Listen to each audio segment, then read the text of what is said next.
Assalamu alaikum and welcome to the Muslim CEO show. This is the place for you if you want to become an amazing leader and grow yourself or your business to the next level. We do this by learning from those that have been there, done it and bought the thobe. I'm your brother and host Mohammad Arshad, and today I am honored to have with me the amazing Dr. Bilal Phillips. Assalamu alaikum, Sheikh. Wa alaikum salam wa rahmatullahi wa barakatuh. Sheikh, I'm super excited to have you on the show because I believe that you're a true master of inspiration and leadership. And there's so much I believe we can learn from you and from your journey, inshallah. Inshallah, I hope everybody will be able to take some lessons and learn from my mistakes.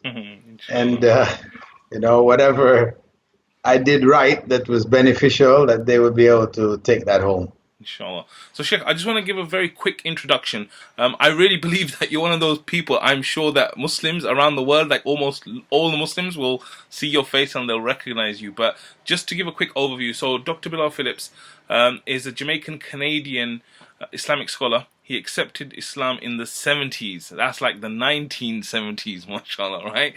He went on to study Islam in Medina University. He did the BA in Islamic Studies, and then he also did a Master's in Islamic Theology from Riyadh. He also did a PhD, which makes him an official doctor from the University of Wales. He's written over 50 books. He's been on loads of TV channels. He's been teaching for decades. And he's also the founder and dean of the pioneering, and I say pioneering because they were the first Islamic Online University.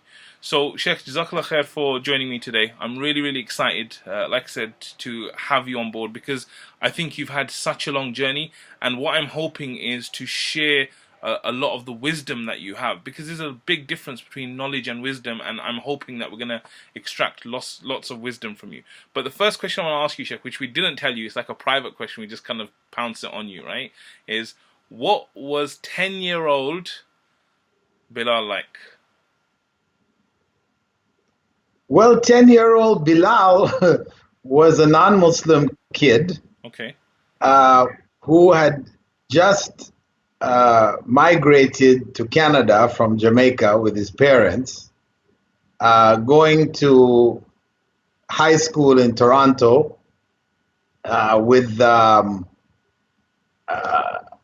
very undiversified school body, children. I was like the only black kid in the whole school. A school of maybe, over 1,000 kids. So you can imagine the mental challenges that were there to adjust into Canadian society at that time. But that was me there, obviously not thinking about Islam. That was the farthest thing from my mind. It was just about survival. How do you survive in this environment? Adjusting to life in Canada. And what kind of brought you to Canada? Like you're originally from Jamaica, you were born there, you lived your early life there. What kind of brought you to Canada in those days?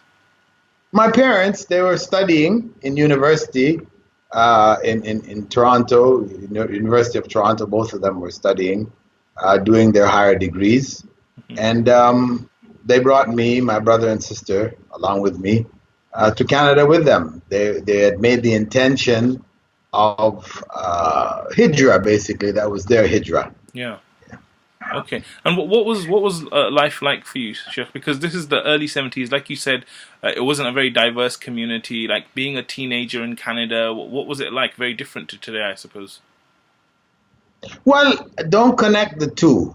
When you're talking about early 70s, that's when I converted to Islam. Okay, good. Yeah. When I came to Canada at the age of 10, that was like 1957. Wow. Okay. So it's even more different. 20 years difference between the two.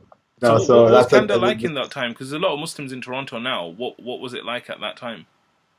Very few. When I converted in 1972, there were only 2 mosques in the whole city of Toronto.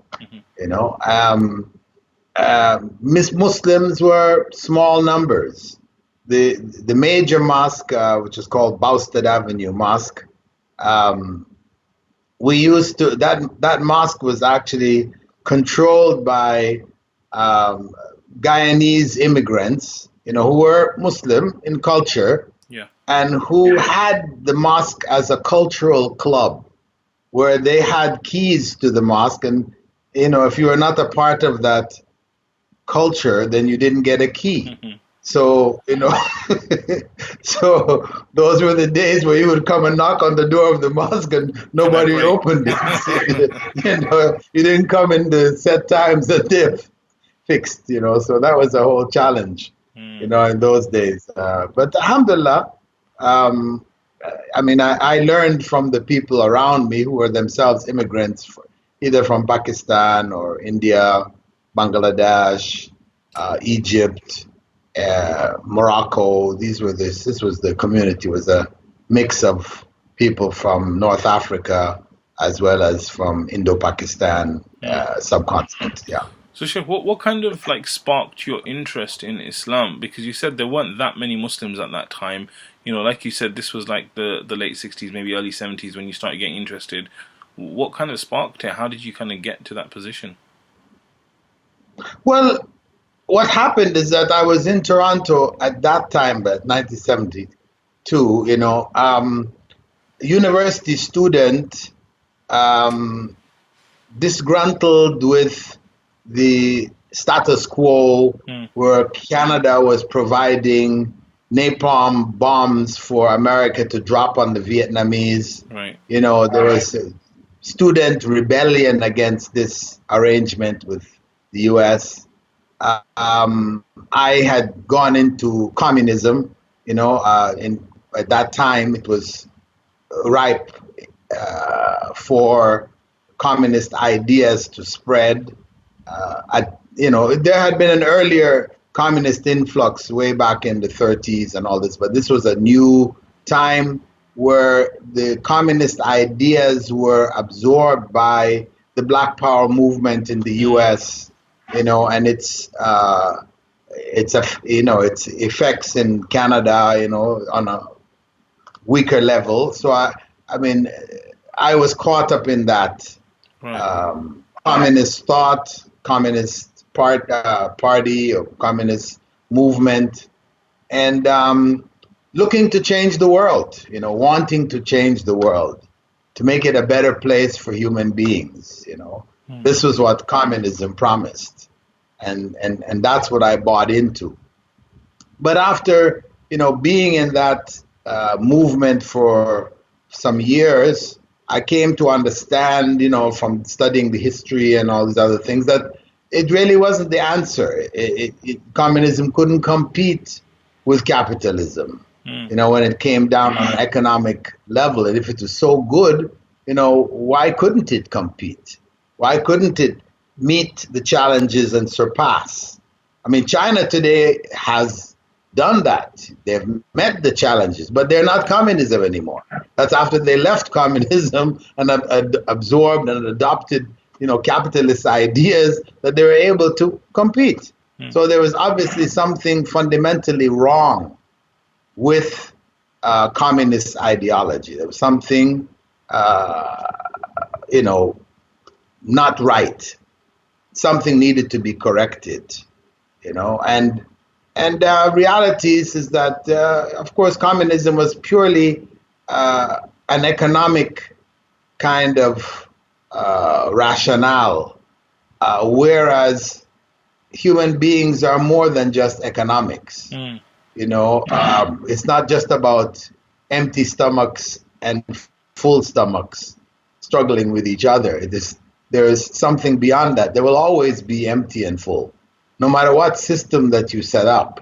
No matter how egalitarian and equalizing a system you put in place, there will always be some who have and some who don't have. That's just how human society is. So it needed a system which would address all of these, disparaging relationships. And it didn't have the answer. So, I was open Of course, I didn't find Islam myself. There was, an individual who had come up with the draft dodgers who were fleeing America so that they didn't have to end up in Vietnam. Some of them were Muslim converts, and they gravitated politically towards the kind of organizations I was involved in. They were trying to give some dawah. They did affect a few people. Some people accepted Islam, and that's what opened up my eyes and caused me to say, well, okay, what is this? Religion is supposed to be the opium of the masses. So, what's going on here, right? You guys are, apostates, renegades, So anyway, that's what really, it caught me at the right time, seeing that transition that take place, and attracted me to want to investigate further. And upon investigation and discussion and reading, and alhamdulillah, it didn't take very much for me to be convinced, at that point, because you could say I was ready. I mean, I had read back years before, when I was in university in West Coast, Canada, I had read the autobiography of Malcolm X. It was like required reading, but it was read like the way we read Marx and Engels, and it's more ritualistic rather than really getting into and understanding the things that were involved. So I mean, Malcolm X's story just went over my head. I didn't catch the Islam that was there at that time. And I even had gone down to the US at one point, and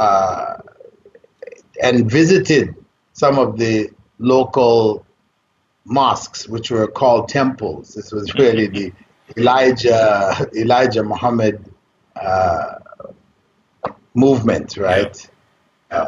And I was impressed by their discipline, how they carried themselves in a disciplined way, and their personal discipline. But the theology was just so out to lunch, there was no way I could swallow it, of course. And of course, it wasn't Islam, which makes sense, it just wasn't Islam. So that time in 72 was the right time for me.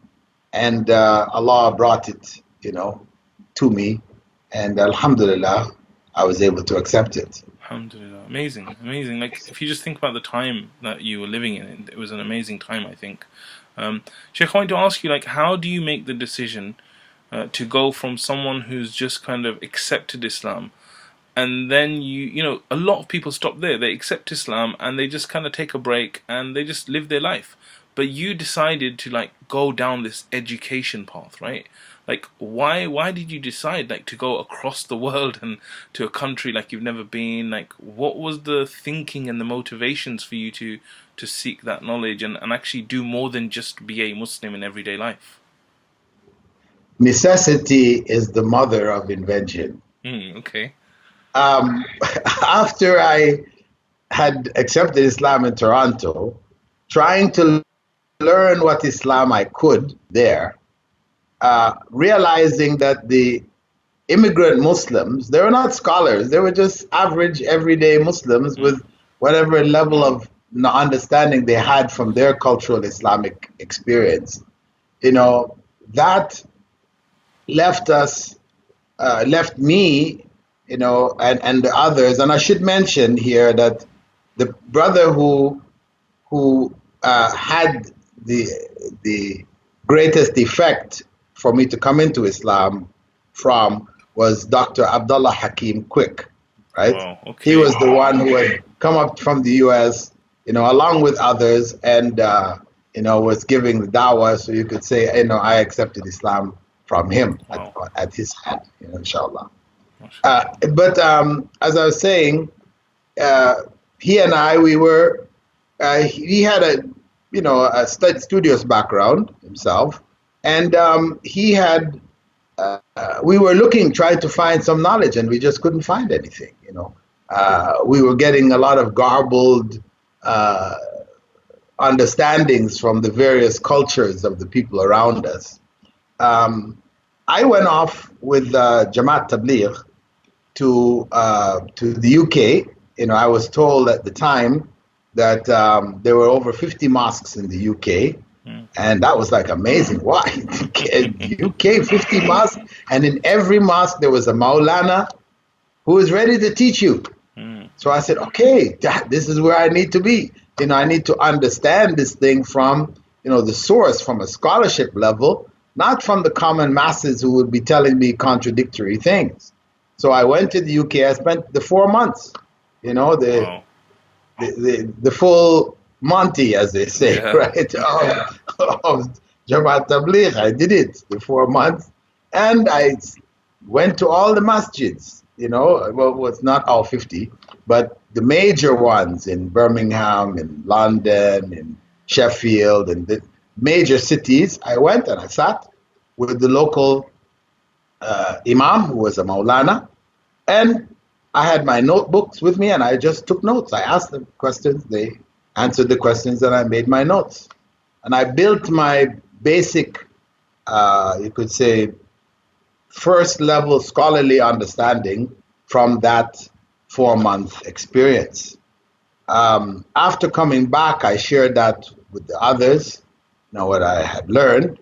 But I found that after returning to Canada and being more attached to the masjid, I moved to another masjid. Instead of Boston Avenue, I went to another one called the East End Mosque.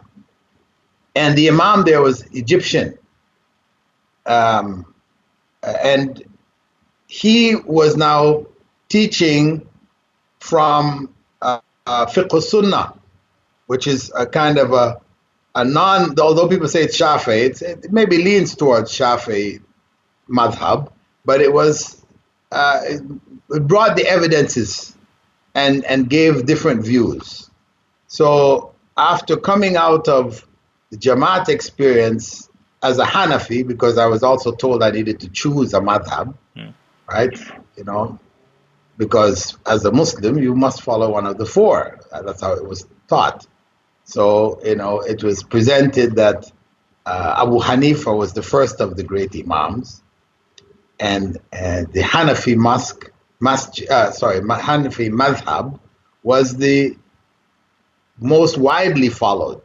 The greater numbers of Muslims are Hanafis than the others. The others, they said, it's okay, you can follow any one of them, but you need to follow one. But the Hanafi was the best. Well, they didn't say the best, but they said the most followed. Social proof works well. That implies something, So anyway, so I became Hanafi, at that time. So now I'm studying with this Imam from Egypt, who was basically Shafi'i, teaching Fiqh Sunnah. And I'm comparing what I'm learning from him now, which is from a book. I'm taking notes, but these notes are now systematic.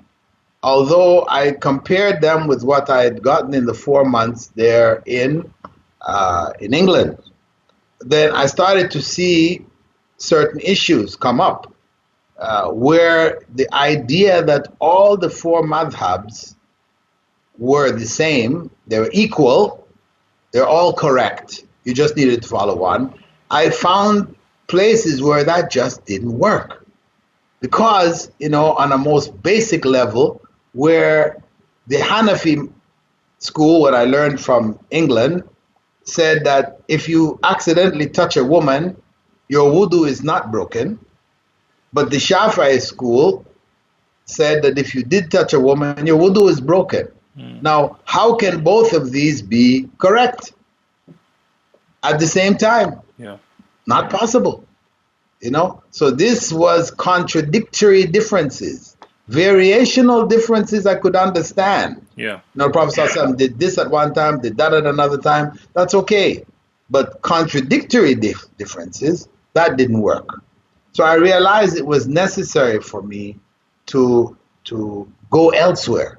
And at that point, Abdullah Hakim, he was doing his own searching through the books which were available in North America. At that time, 2 scholarships became available from Medina, and nobody was interested in them. Wow. In the community there. Nobody. Now today, if you said there's 2 scholarships available, people would be fighting each other, cutting limbs, and to get those 2 scholarships. Then nobody was interested. So Abdullah and myself, we said, we'll take it.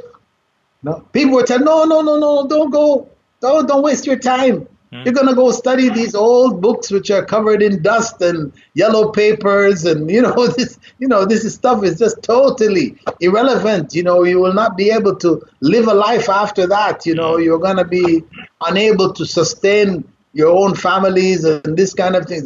Huge discouragement.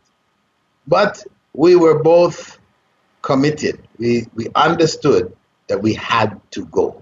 There was no ifs, ands, and buts about this. Amazing. We had to go to get the knowledge from the sources, to know what Islam really was.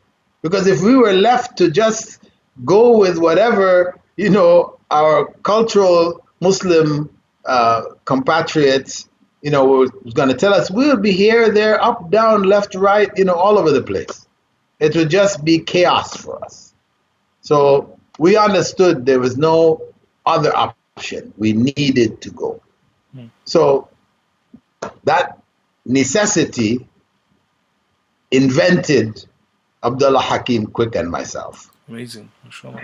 And when you say scholarship, does that mean that the Medina University, they paid for your travel and they like set you up over there? And then what did it mean to have a scholarship at that time?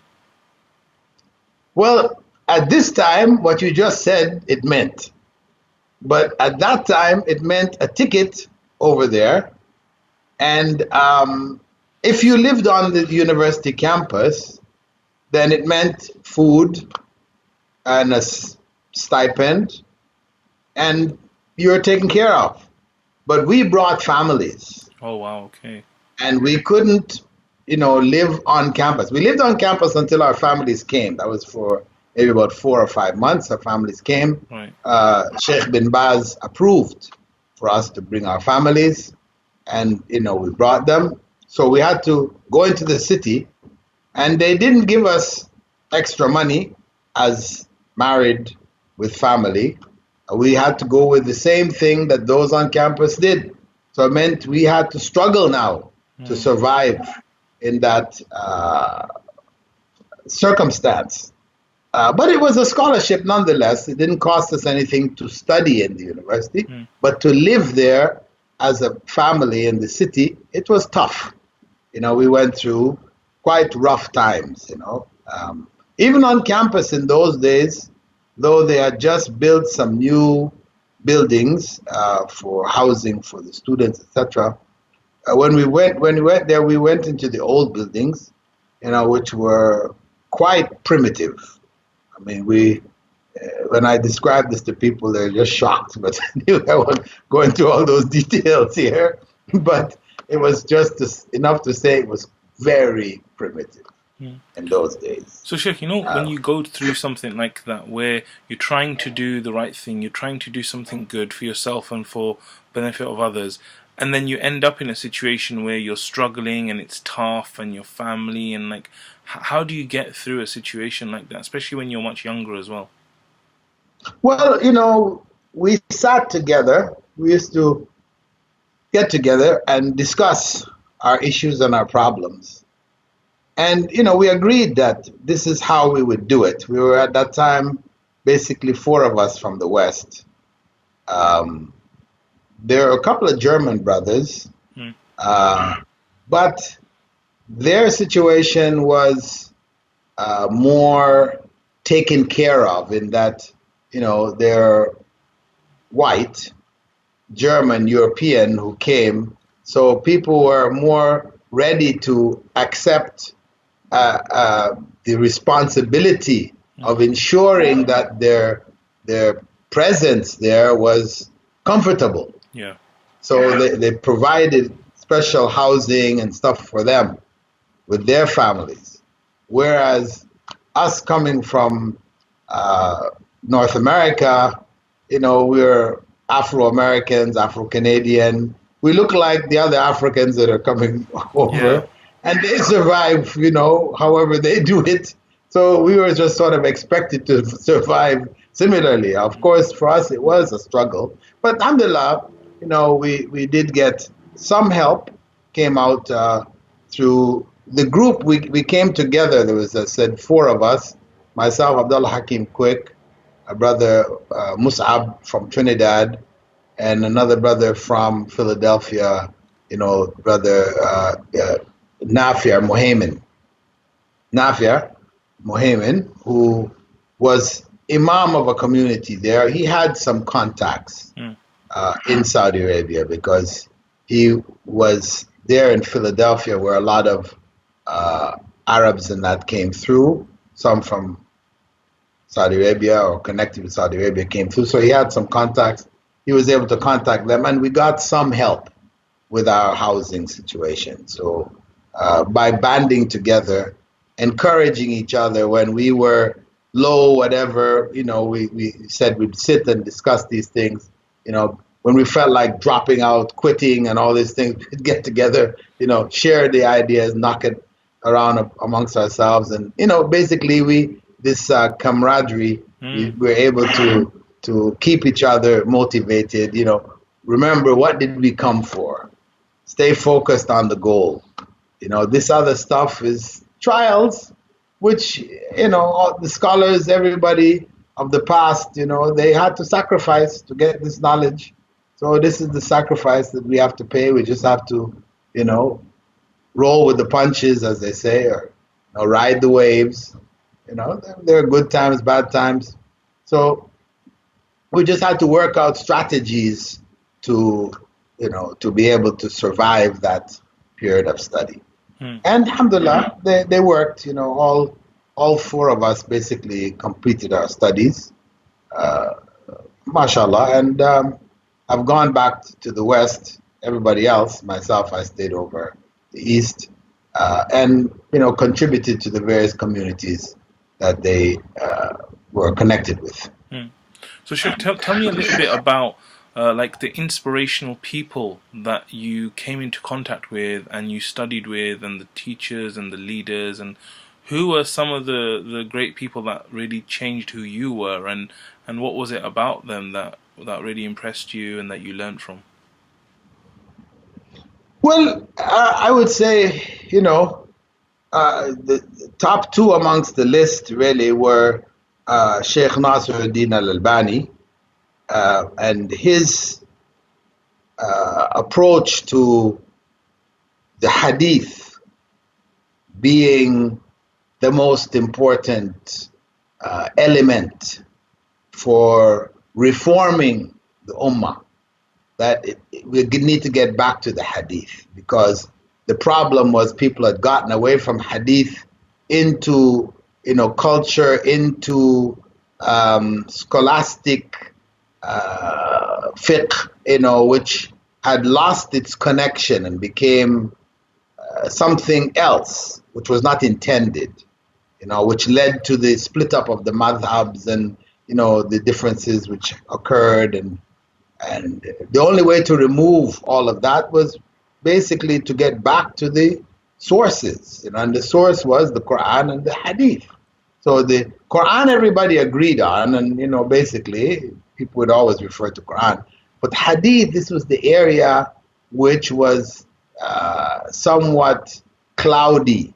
The scholarship, Hadith scholarship, had gone to a very low point, by the end of the 18th century, 19th century, 20th century. That period had gone to a very low point. Only a few scholars in India, had kept some of this alive. They continued to teach and to write, and some in Syria, some in Egypt. So there were Muslims in different areas, but it wasn't all together. It was indifferent. So I think Sheikh Nasir, basically brought that hadith first kind of approach, after Quran, because even for the Quran, if you don't have the hadith to guide you with the Quran, then the Quran alone, you can go here, there, anywhere and everywhere,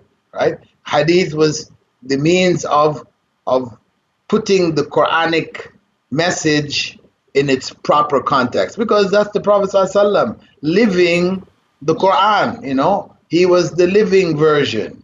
So the hadith being his lifestyle, his sunnah, his way, then that needed to be held on to as firmly as possible, along with the Quran, of course.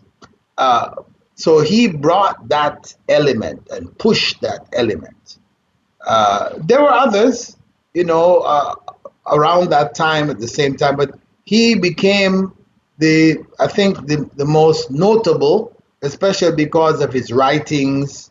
There maybe have been others who were more knowledgeable, like Sheikh Shanqiti, for example, who Sheikh Nasser admitted, knew more, memorized more. He could draw. His memory was, it was like IBM, computer, able to catch all that knowledge and, spit it back out in a second.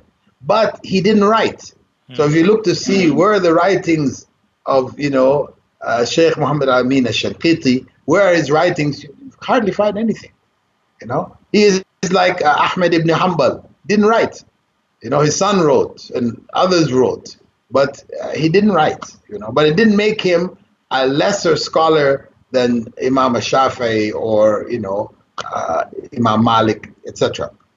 So the point is that he became a focus for me in my studies. Actually, we all gravitated towards him. I spent a lot of time, going to his lectures, etc. And his leading student in Medina, let's not say his leading student everywhere, was Sheikh Muqbil. And he had advised me, Sheikh Nasr Bani, had advised me to study takhrij of hadith with Sheikh Muqbil, because this was the skill which would give the scholar or the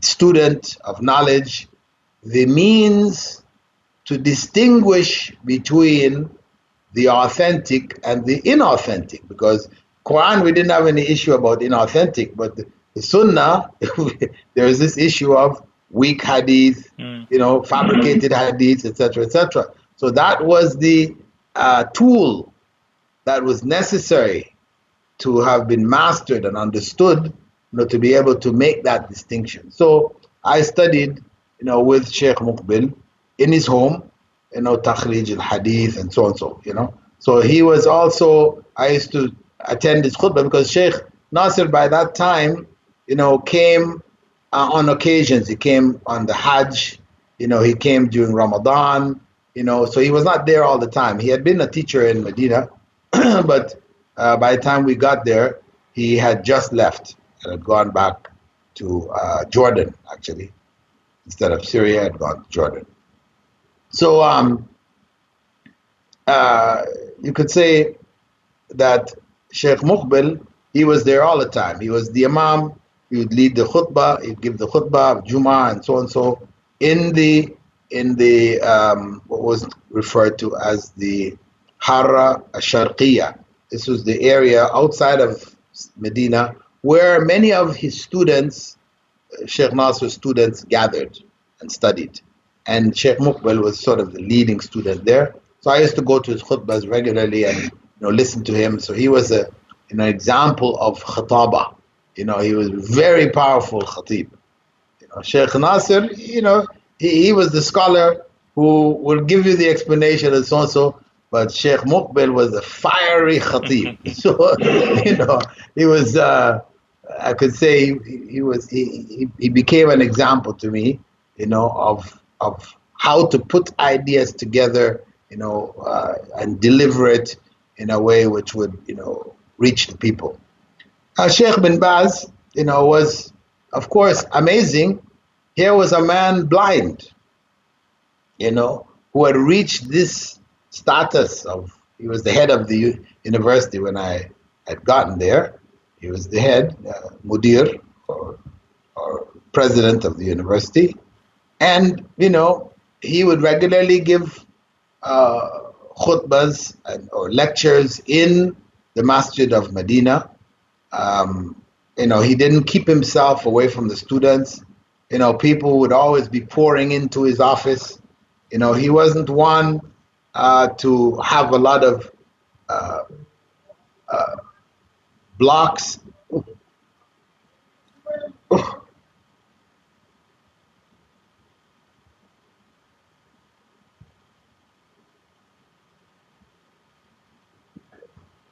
So you were saying that they keep pouring into his office. Yeah. Everybody would come into his office, as students, right? Before him, maybe the previous, I don't know, maybe he was the one right from the beginning, sorry. But in his time, he was accessible. This is what I could see as a classical characteristic of himself, character, somebody accessible, as the Prophet ﷺ was accessible, people used to come, old women would hold his hand or whatever, when he's walking, people, he was not, he didn't have guards around him, no, you get off here, you get off there, this is the Prophet here now, make way for the Prophet, no, he was accessible, Sheikh bin Baz was the living example of that, of accessibility. And even when he went to Riyadh, I moved to Riyadh after, he moved to Riyadh earlier, and had become the main mufti of Saudi Arabia. Still, that accessibility remained. In his home, he would regularly have, meals for anybody who would come in, fill the tables, come. You could always go to Sheikh bin Baz's house, Beit al-Sheikh, he provided support for students when they went home, to continue the dawah, so he was really, a very accessible person, very down to earth, very simple, but at the same time, a great scholar in his own right. Of course, he had opinions and things which differed from that of Sheikh Nasser, but they respected each other, and they both worked in their own spheres that they operated in. So, these were the big figures. There were Omar al-Fulata, for example. He's originally from Nigeria. Fulata from the Fulanis is known as Omar al-Fulata.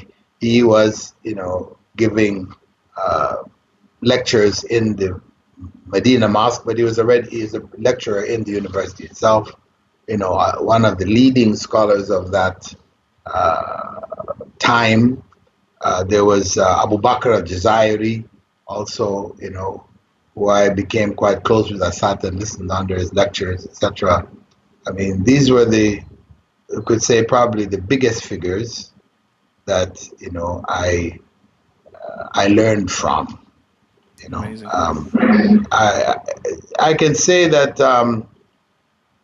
Sheikh Abdul Muhsin al-Abbad, he was the supervisor for my BA thesis. So I learned also, he later became the president of the Islamic University of Medina.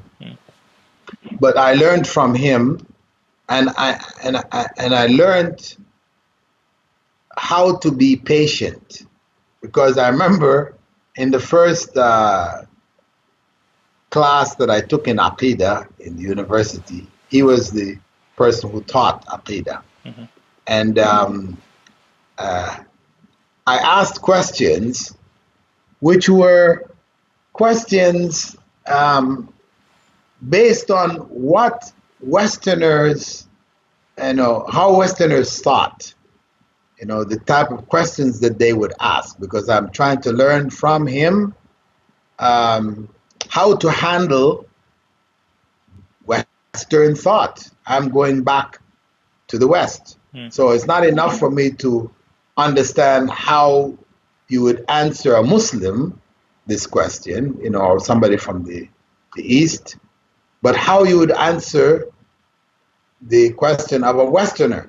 So, and my Arabic was limited, so I wasn't able to convey to him that I'm asking this question not for myself, but for people from the West, non-Muslims, who will ask this question. When I say this, they're going to ask that, So, the idea that when we say, who created everything, it is Allah, this is, Allah's characteristic of, Allah is the creator of everything.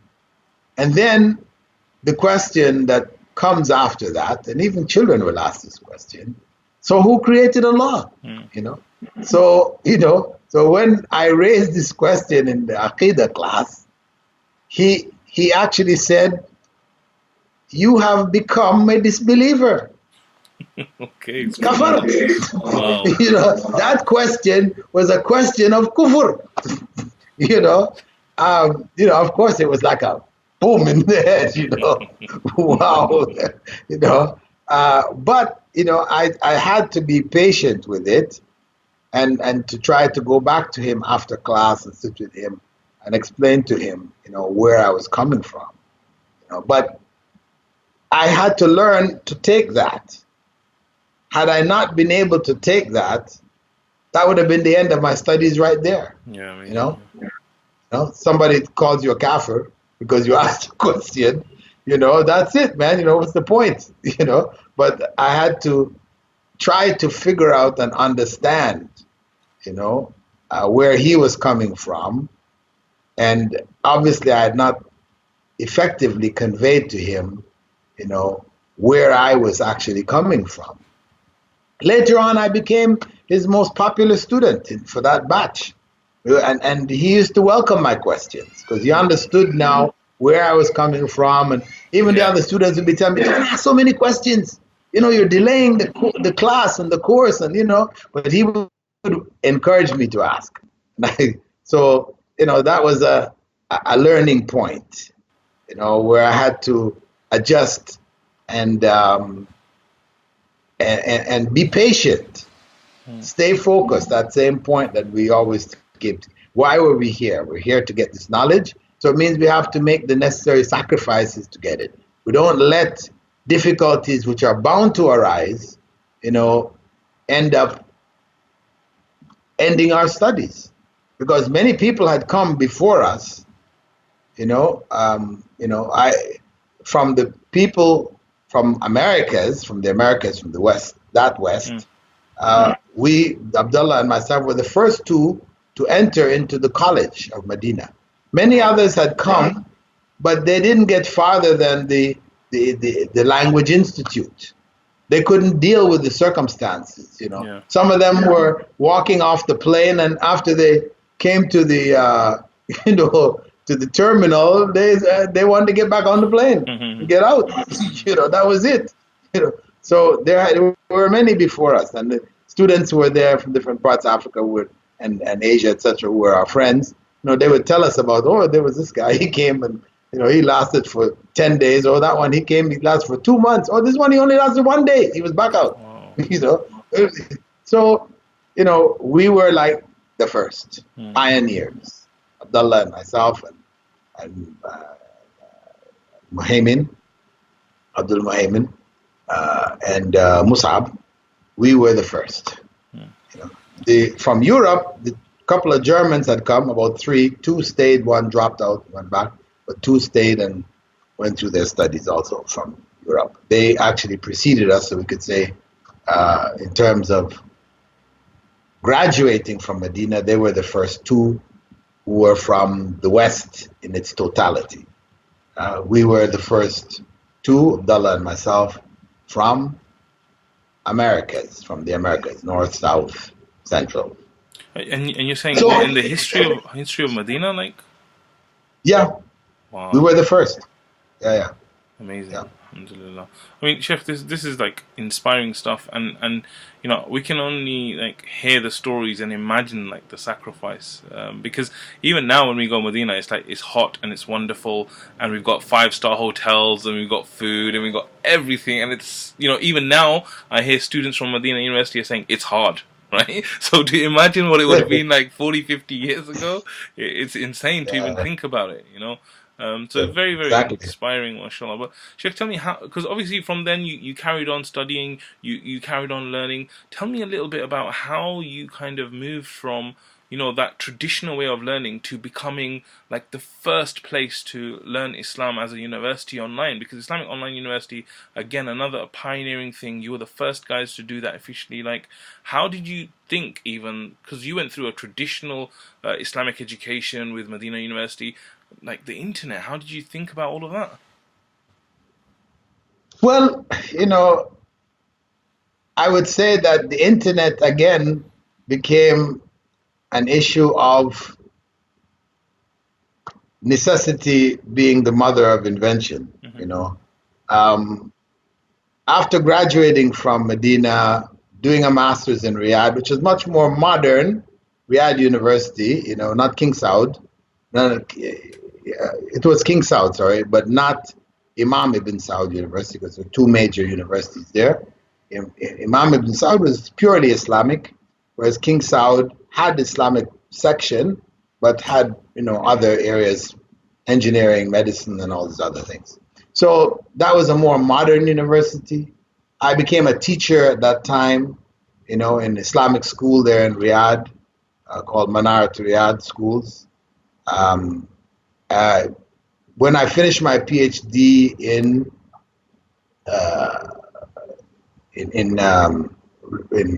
Riyadh before I left and went to UAE, then I became a university professor or university lecturer. I lectured in university, taught in university in the American University of Dubai for 10 years. In that time, setting up a Department of Islamic Studies and, you know, creating curriculum and all these other kinds of things, the challenges that were involved there. That was all on the ground. But what happened was that the internet was now coming into play, late 90s, you know, early 2000. People were writing me and asking me about where they could study online. And the main university, which was mentioned, you mentioned that we are the first. We're not the first. Okay. Right? But we're among the first. Or we could say the first, which is truly on Quran and Sunnah. Right? Because there was a website called Sunni Path. And people would write me emails and ask me, what about Sunni Path? Can we study there? So when I went to Sunni Path and I looked at their program, I realized that it was really Sufi path as opposed to Sunni path. It was focused on the Sufi approach to Islam as a whole. There were fiqh courses, there were hadith courses, and so on. So I would advise them that I didn't want to say to them, don't go there, because there was nothing else. You know, and to just say to people, no, don't go, means don't get that. No, instead, I encouraged them. I said, look, okay, go, you can deal with your fiqh there. You know, go ahead, you can do your hadith there. You know, but the aqidah, my advice is stay away from the aqidah. Learn your aqidah in your local areas, from your local scholars, you know, because there are issues there. But the fiqh, you know, basically the damage in fiqh is minor. The damage in hadith is minor. You know, the major area, you know, where the damage would be in the area of aqidah. So I realized I couldn't keep saying this. You know, we have to find an alternative. You know, this is what it came down to. So in the year 2000, I first tried to set up an alternative. I engaged my son, who was studying IT at the time, to set up, the necessary programming and programs and systems, etc. But he was in the early stages of his studies. So what he set up, we quickly outgrew, and we didn't have an alternative, and the system was starting to crash. So we had to shut it down. It ran for about a year. It's about the year 2000, 2001. We ran it for about a year. But I knew it needed to be done. The systems that we needed, learning management systems, the video conferencing, these at those days were extremely expensive. You're talking about $60,000, $80,000. Wow. It was massive numbers. We just, as much as I wanted to do it, it just burned my hands. I just didn't have that kind of money. I didn't know anybody who would be willing to invest in that kind of money. So, I had to just leave it until basically about 6 years later. My son, by then I had moved to Qatar. My son contacted me and said, the learning management system is now available. Let's do it. Alhamdulillah. And then within that same year, the video conferencing, WYSIQ, now available, free. Oh, mashallah, alhamdulillah. Then we started the process of setting things up. So the need and the intention was there. We didn't have the financial means to. So in between that same period, I set up a department for Islamic studies in Ajman, Preston University in Ajman. And alhamdulillah, that developed now an English medium curriculum. So that was I was writing during that point, the late 90s, early 2000. I was now writing books which would be useful for English Islamic studies programs, because I recognize, the Arabic, pure Arabic, where people come and study everything in Arabic, they go back home and they teach in their local languages.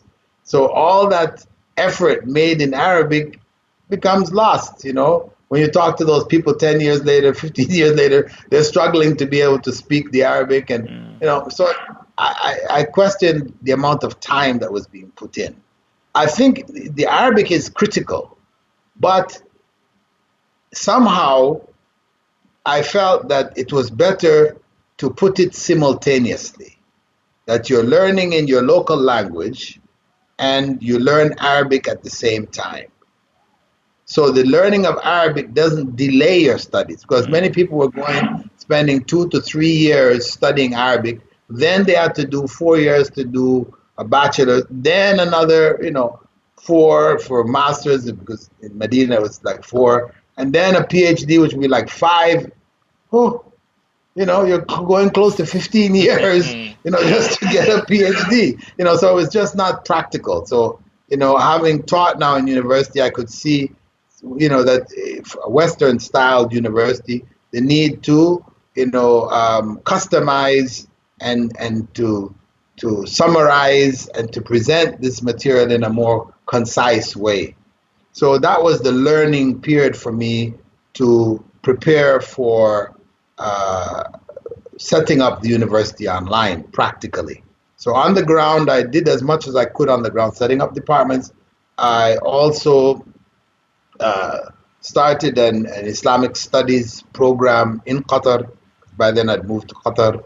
I also went to India and set up in Chennai the first accredited Islamic University of India. Wow, didn't know that. Yeah, that's the first. You mentioned the internet university as the first. No, that wasn't the first.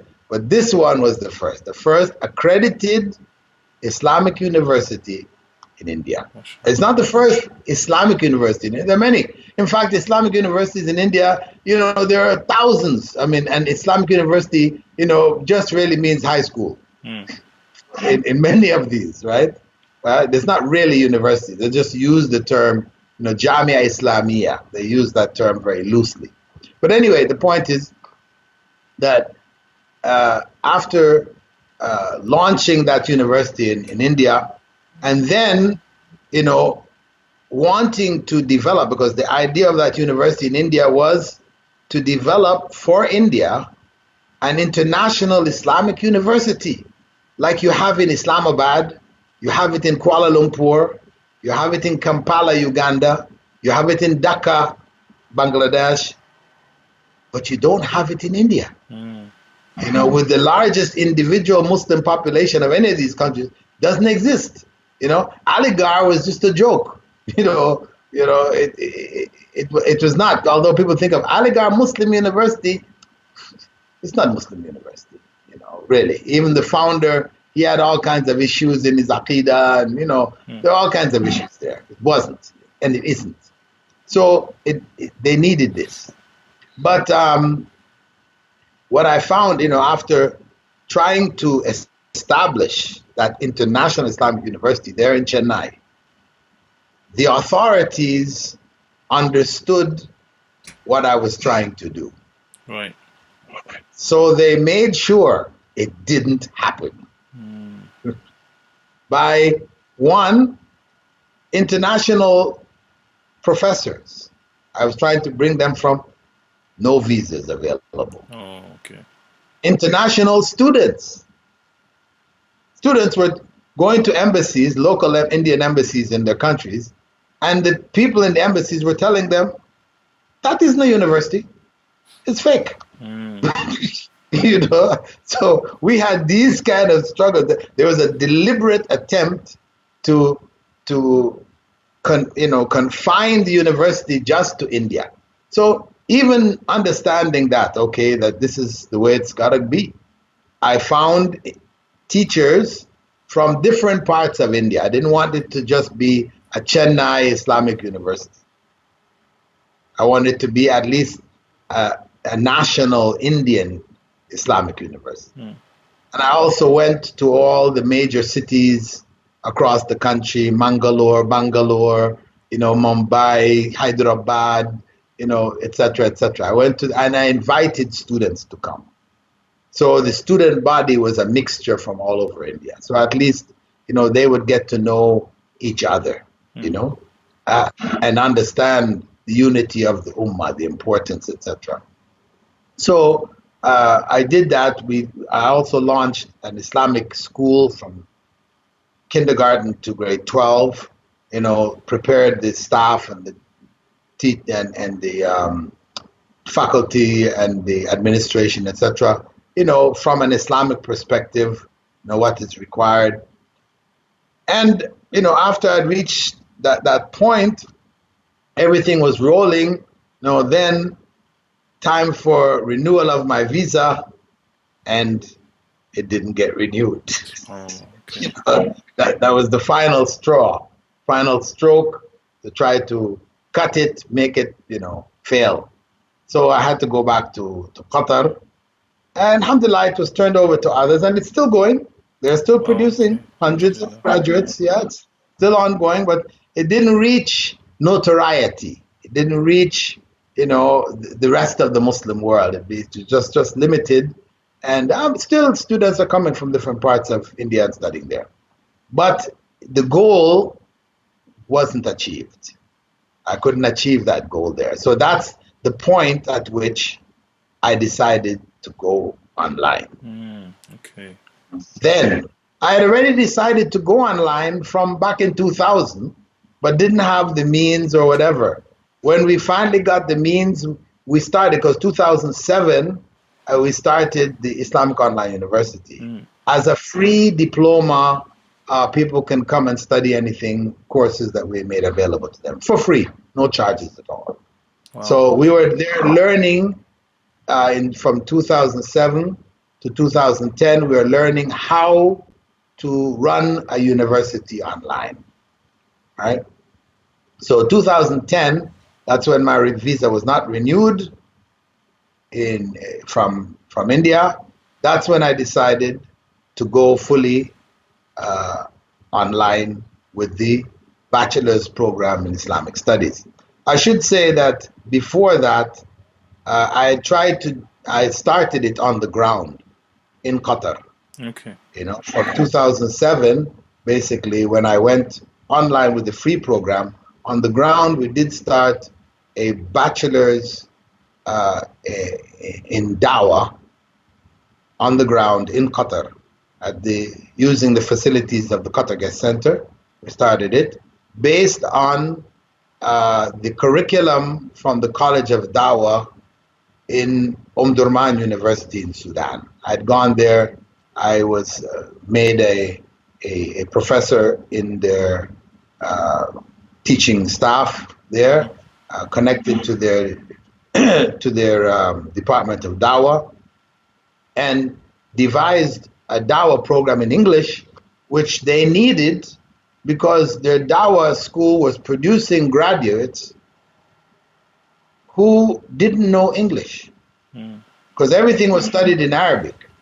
Right, okay. But the goal of the department was that the graduates would go to the South and would spread Islam to the people of the South, whether in the North when they came from the South, or they'd go to the South and stay down there and teach down there. But they didn't know English.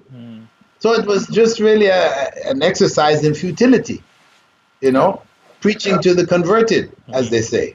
So I brought this argument to them. So they said, okay, produce something for us in English. So I put the curriculum together. This is, again, necessity being the mother of invention, and produced the curriculum there and implemented it there in Qatar, on the ground. So what I did is, from the time I started, and we started with one class, because I couldn't get a college. I tried to start a college of Dawah there in Qatar, but I wasn't able. The systems didn't allow it set up. The Sheikh Eid that I was working with, they liked the idea and everything, and it was based on the idea that we estimated about 20,000 people accepting Islam every year in the Gulf. Saudi Arabia, Kuwait, Bahrain, UAE, Oman, Qatar, about 20,000. But we're not benefiting from them. They accept Islam, they're given some basics, and some of them go back to Christianity when they go back home to their countries, etc. We weren't getting out of it something that we could build with the future. So I suggested we start rather than a regular Dawah center, we needed a college, a Dawah college for these graduates. Taking out of them those who will be interested in study, training them, then they go back home, or then they go to Dawah centers around the Gulf where they are fully equipped to do the Dawah effectively. So that was the intent. But from the beginning of the course, I brought a camera into the classroom, and for all the professors, their lectures were being recorded with the intention of putting it online once we completed the course. Chennai happened, and because I couldn't continue there, I prematurely started in 2010 the degree course, Bachelor's of Arts in Islamic Studies. So that's, how I ended up in that circumstance of the online university actually teaching Sharia or Islamic studies completely online. Amazing, alhamdulillah. Sheikh, I could speak to you all day, but we're fast running out of time. But I want to address two really important points, right? And this will be like the last kind of question I've got for you. But it's a two-part question, okay? Because something you keep saying is Zarurat Ijad ki maa hai. What that means is necessity is the mother of all invention. My mum used to say that to me as well as a child, right? So the two-part question I've got for you is, one is, yes, you're right, necessity is the mother of invention. Necessity is always there. But you see, what I feel is like you've got this element where you make that necessity your necessity. Because everyone else in the world sees the necessity, but you're like, this is a necessity and I've got to do something about it. So I want you to understand, like, what's the mindset that makes you do that rather than just leaving it to everyone else like everyone else does.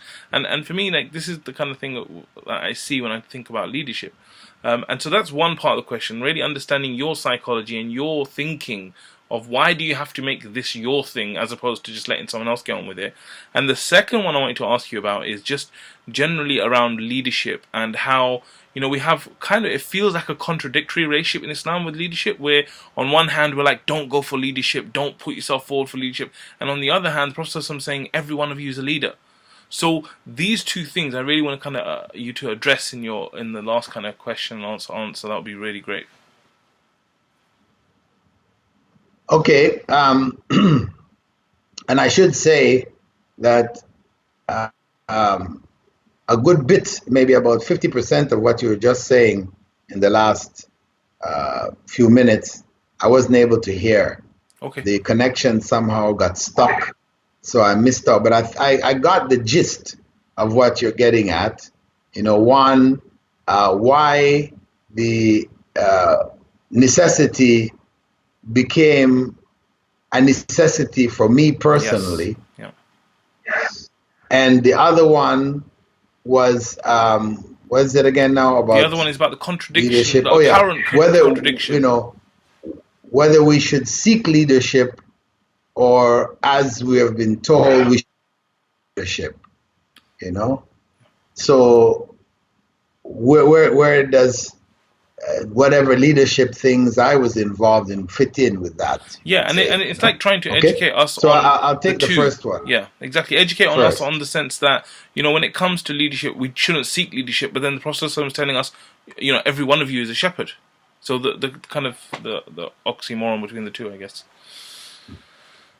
Okay, the first part, and that is why it became a necessity for me, because Allah made it a necessity for me. Because of the goal that I was seeking to achieve, a necessity came up for me to achieve that goal. So I had no choice.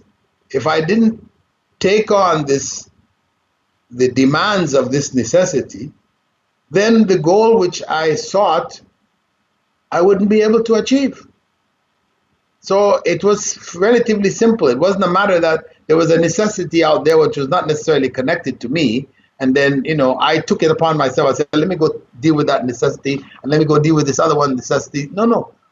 Every time Allah created that necessity and put me in that situation. I wasn't a writer. I was an artist. I was into art. I was planning to go to art school, and, you know, I was very much into, you know, colors and drawings and, you know, this kind of thing. That's where I was. My head was not writing. But after graduating from Medina, I was asked to take over the teaching of Islamic studies in that school. There were no books. At that time, 1980, there were no books on Islam that could teach you from, you know, now we have Molvi Abdulaziz, and, you know, we have the series from Riyadh, and they have a number of different books that are out there. Then there was nothing, absolute zero. So I had to write. That was the necessity. How am I going to teach without preparing things for the students? I had to. So, you know, Allah put me in that situation, but alhamdulillah, He also put the means to fulfill it there too. Because my father was an English expert, you know, masters in English, and, you know, having taught English for 30, 40 years, whatever. You know, so he was a guide for me, you know. Even when I tell people my book, The Evolution of Fiqh, the last chapter was written by my father. Wow, okay, I didn't know that. As a non-Muslim. Okay, amazing. As a non-Muslim. He accepted Islam later, but at the time when he did it, he was a non-Muslim. Amazing. You know, he was helping me edit the book and, prepare it for publication. And he wrote that last chapter for me. I mentioned it in the introduction. Most people don't read the introductions. So maybe why you don't know. But I mentioned it, right? But that was, because it's still in the process of learning how to write. Okay. I wasn't a writer, as I said. I didn't have that inclination, I took notes, copious notes. I can say, so as a note taker, yeah. When I first became a Muslim, every book that I read, I used to write the summary of all of the ideas of those books. So if I want to go back over, I didn't have to go read the whole book again. I could just go back to the main key and critical concepts which were in the book. So I was in the habit of doing that, note taking. But writing per se, no. So that circumstance forced me, and there were no books available on Aqidah. Yeah. The only thing was, Kitab al-Tawheed, which was a training book used by Muhammad ibn Abdul Wahhab for training his teachers, giving them the course material that they would deliver. It wasn't meant to be a book to be studied by itself. Yeah. That's why you have all the commentaries on it. And that's what we studied. But there was nothing, no commentaries available in English. So that book by itself is just like, who reads it? Who read it? Maybe you read a few pages. There was nothing. So this is why I felt the necessity of writing, for example, the fundamentals of Tawheed. Because there was nothing with that commentary type approach. So it's in the same way, each of the necessities came up for me, which required me to act on. Whether it was in dawah, I knew there was an aspect of the dawah where there was a weakness, there was a shortage, no books, so and so. I felt it was my duty to provide that information for English speakers, etc. So that was the necessity in front of me. If the dawah was to move forward effectively, we needed to have that. If the college was to be set up, we needed to have textbooks. So I wrote on Usul al-Fiqh, Usul al-Hadith, Usul al-Tafsir, etc., because these would be the core books which the students would initially study when they went into the systems. Amazing. So, as I said, these were necessities which Allah put in front of me, which I had to tackle if I wanted to achieve the goals that I had set, for myself, for effectively conveying that responsibility which the Prophet ﷺ put on each and every one of us when he said, "Ballighu anni walau ayah," convey whatever you've learned, even if it's only a single verse. Now, the other issue of leadership, I think that what is intended from the hadith, the hadiths which discourage us from seeking leadership, is the scramble for leadership. Okay. Well, you want, I want, he wants, they want, and we're going to be fighting over to get to that thing. Everybody's pushing himself, and that way is not a good way. Because in that way, you're going to have to buy out people. You have to make compromises and things, which you will be doing, which are not good, fundamentally not good. Even though you might say, my intention is to get there and do the right thing, but if you have to buy out people and do all these other things, it destroys. The way you got there will determine who you are when you get there. So where one finds an opportunity where people have supported and felt that you are most capable, for you to say, no, I don't want, because I don't want to be seeking leadership. No. If the circumstance dictates, shows that in fact you are the person most capable to handle this, Yeah. then you should embrace it. Okay. You should embrace it. Unless you feel, within yourself a kind of weakness where you feel that if I get there, it's going to corrupt me. I prefer not to be in that, situation. Then that is a personal choice, and you have the right to make that choice. But otherwise, if you have some level of self-confidence in that sense, that you could do a good job, then, and the people have sought you, have tried to push you forward, then there's no harm in taking the leadership, in that matter. For myself, the leadership, again, was a product of necessity. Yeah.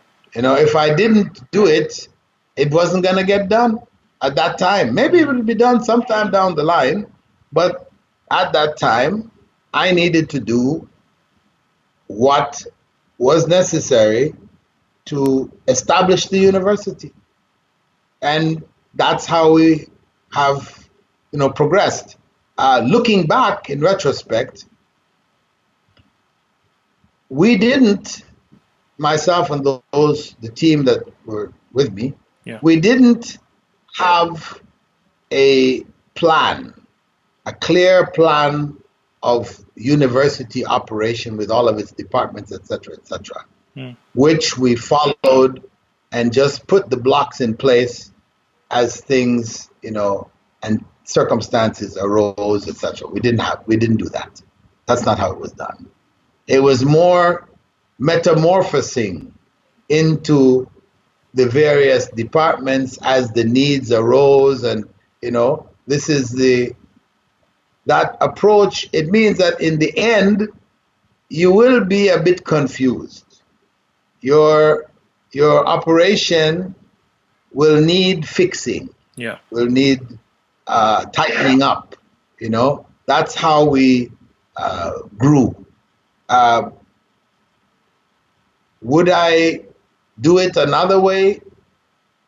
Could I have done it the other way? That's another issue. But we recognize the weaknesses which exist now in the university that we're trying to patch now. We're patching up, fixing up here and there. What caused that? It was because of how we grew. And of course, we're now trying to follow the other model, bring systems from existing universities that are effective, etc., and put them in our midst and adapting ourselves to fit that model which has already been established by many other universities in the world.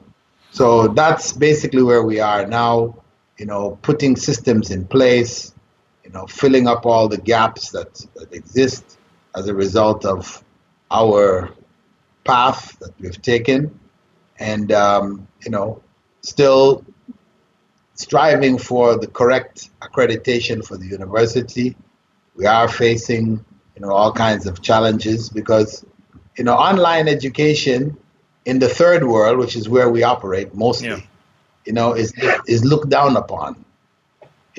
After Axact company in Pakistan, was shown to have been a degree mill selling millions of dollars of degrees, and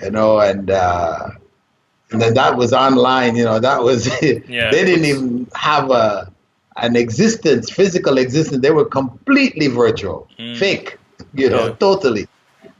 So that was like a big reminder to a lot of the third world countries. That's what can happen to you if you go online. So they have a very negative attitude towards online education. So this is what we're struggling with, what we have to overcome, and that's the struggle of the next decade for us. And you're ready for it, Sheikh. Establish ourselves. You've been struggling for decades, and it sounds like you're ready, mashallah. Yeah. Inshallah, the life has been a struggle. But with the university, of course, we're just entering into our 10th year. And we have been struggling that whole time. But alhamdulillah, this is Allah created us in kabad, you know. وَلَقَدْ خَلَقْنَا الْإِنسَانَ فِي كَبَدٍ. So He's created us in struggle, and this is the essence of life, and it's that struggle which brings out the best in us. Absolutely. So it's something, though it may not be, pleasant, it's necessary. Alhamdulillah. And we embrace that necessity. Yeah, Sheikh, it's been an absolutely huge pleasure to spend some time with you, one-to-one, privately. It's been wonderful to go through your journey, and I'm sure that everyone that's been watching, they probably discovered a lot of things about you which they didn't know, and about the journey and everything that you've been on. So, Sheikh, Jazakallah khair, thank you so much for joining us. My pleasure. Barakallahu feekum. It's a wonderful opportunity to share, what we've experienced that others can benefit from, benefit by. And, as the Prophet ﷺ had said, "Ad-dal al-khair kafa'ili." One who guides others to good is like the one who does the good. So if whatever people take out of what I've shared, as guidance for them, and ideas, concepts, direction, focus, alhamdulillah, that's wonderful. That's rewards for me. And I try to maintain that Sheikh bin Baz's openness, to share with whoever, whether it's your program or other programs. People ask me all the time, and others will tell me, brother, you don't have time for that, but and it's true. Sometimes I really don't have time for it. But the point is that to try to reach out and to share, is very, very important for Muslims, everybody, but for Muslims particularly in these times, where we do need to work more closely together to be able to be in the forefront of the awakening, which began some decades ago. Alhamdulillah, we're still with that wave, and we say Allahu Akbar, and inshallah Allah will make happen what needs to happen. Inshallah. Barakallahu feek, Sheikh. You've been very, very generous with your time. Brothers and sisters, this is the Muslim CEO show. I hope you guys enjoyed the show, and I hope you'll go and check out Islamic Online University. Some amazing courses out there. No matter where you are from in the world, go check it out. And if you haven't already subscribed, please subscribe to the show and check out the free training at muslimceo.com. Once again, Jazakumullah khair to everyone watching, and Sheikh, it's been an absolute wonderful pleasure. Thank you so much, and inshallah we'll see you soon. Assalamu alaikum wa rahmatullah.